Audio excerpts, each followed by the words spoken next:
माझ्या नादाला लागू नको, नाहीतर नागडा करीन. संजय राऊत या खासदारावर संतापले.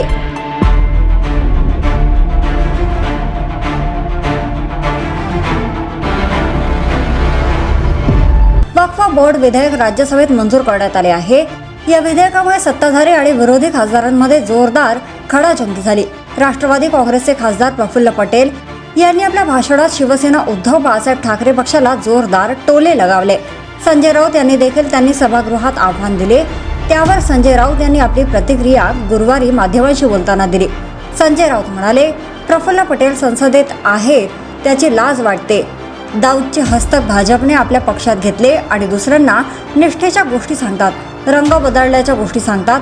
प्रफुल्ल पटेल सारख्या माणसाला घेऊन अजित पवारांनी स्वतः अवमूल्यन करून घेतलंय. प्रफुल्ल पटेल सारखे लोक कोणाचे नाहीत, ते दलाल आहेत. मी प्रफुल्ल पटेलला सांगतो, माझ्या नादाला लागू नको, नागडा करीन. तिथे भाजपच्या लोकांना चमकोगिरी करून दाखवत होता. अशा दळभद्रांच्या तोंडाला लागणं हा महाराष्ट्राचा अपमान आहे. प्रफुल्ल पटेल यांनी नमस्कार केला की आम्ही नमस्कार करतो, पण काल हा आकाशातून निष्ठेचा मूर्तिमंत पुतळा पडलाय खाली. फार मोठा राष्ट्रभक्त आहे असे बोलत होता. प्रफुल्ल पटेल संसदेत आहेत त्याची लाज वाटते असे देखील संजय राऊत म्हणाले.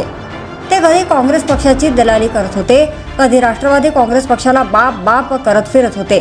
दाऊद इब्राहिमची दलाली करत होते. अशा लोकांची संसदेत उभं राहून बोलण्याची लायकी आहे? आम्ही रंग बदलत नाही. आम्ही माननीय बाळासाहेब ठाकरेंच्या, उद्धव ठाकरेंच्या पक्षात आहोत. तुम्ही पहा तुमचा कोणता रंग आहे. तुम्हाला दाऊद इब्राहिमचा हिरवा रंग लागला आहे असा टोलाही राऊत यांनी पटेलांना लगावला. तर महाराष्ट्र सोडून जावं लागेल. मी जर सगळा इतिहास काढला तर त्यांना महाराष्ट्र सोडून जावं लागेल. हे लोक देवेंद्र फडणवीस यांच्या बाजूला बसणार. हे कायम वाकलेली लोक, यांना पाठीचा कडा नाही. हे लोक संसदेत आमच्या महाराष्ट्राचे नेतृत्व करतायत. हे भंपक लोक आहेत असा हल्लाबोल देखील प्रफुल्ल पटेलांवर संजय राऊत यांनी केला.